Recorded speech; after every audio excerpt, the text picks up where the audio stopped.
So, what inspired you to come up with this motley collection of internet connected stuff? Well, it's actually something I've been thinking about for a while. I don't know, I had this idea a while ago when I was on a plane and I was kind of reading Sky Mall, and I remember it was like going under, and I was like, well, where are we going to turn for all of our like weird stuff in the future? And I kind of realized it's like kind of like Kickstarter these days, and everything on Kickstarter seems to be some kind of internet connected something or other.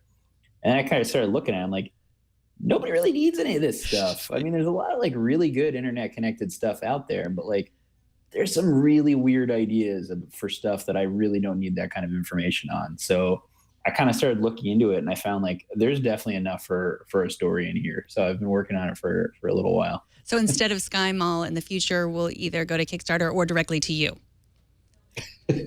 Yeah, maybe I can cut out the with media can cut out the middleman Yeah. and say don't get these weird things or get these good things.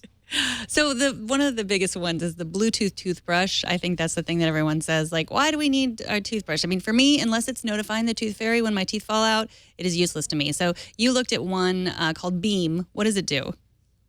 So, I mean, like, it's got a few things that might be of use. Like, it automatically will send you more toothbrush heads every 3 months or however long you're supposed to go getting a new toothbrush.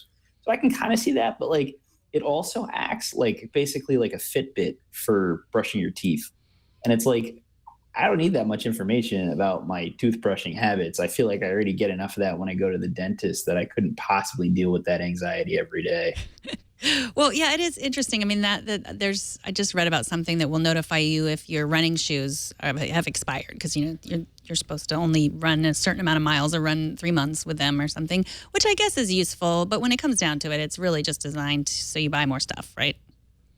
Oh yeah, absolutely. I didn't know that about shoes. I've been using the same pair for 2 years, and I seem to be doing absolutely fine.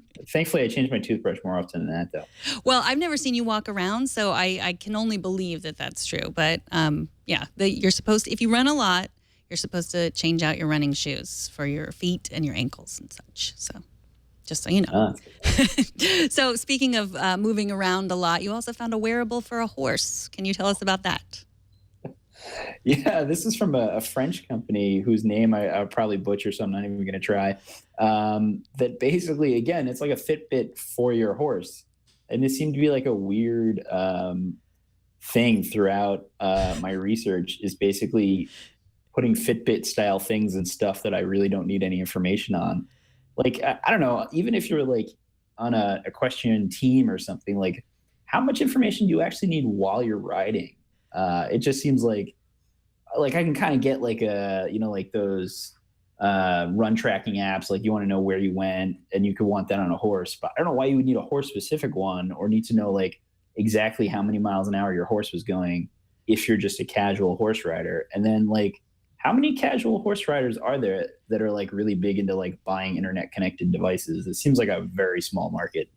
Well, I think casual or otherwise horse riders have one thing in common, which is usually a lot of money to spend on things. So maybe that's why they came up with this, because they know someone will buy it.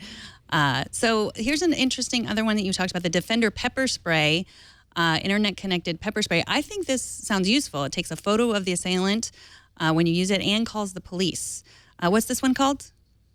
It's called the Defender, and yeah, I was kind of on the fence about whether this was ridiculously unnecessary to be connected to the internet or really useful.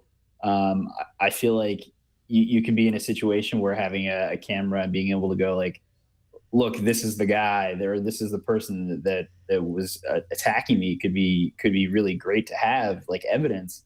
But at the same time, it's like, out of all the things on my person that I need to be internet connected, does my weapon that I'm carrying really need to be one of them? I don't know. It just seemed like an odd thing to have thought of. But yeah, again, it could prove very useful. Well, I would get this, I think, if I, lived in a dangerous place. What are some of the other crazy devices that you've seen that you can talk about on a family-friendly show? Yeah, there were some very interesting ones that I won't talk about, but they're going to be in the article. But I think some of the other odd ones that were out there, there's a company that's working on an internet connected diaper bag which I really don't understand the point of. I mean, it's literally like got a sensor in it, so it'll tell you how much stuff is left in your bag, like diapers and formula and whatever. But like, I don't get a situation where you couldn't just look in the bag yourself and go, "Oh, I didn't bring enough diapers. I should put some more in the bag before I leave the house." Okay, I'm going to help you out on this one because I have had children. You're busy, you have a lot of other stuff to do, and also you're out in the world and you've forgotten, and you don't want to be in that situation. Trust me.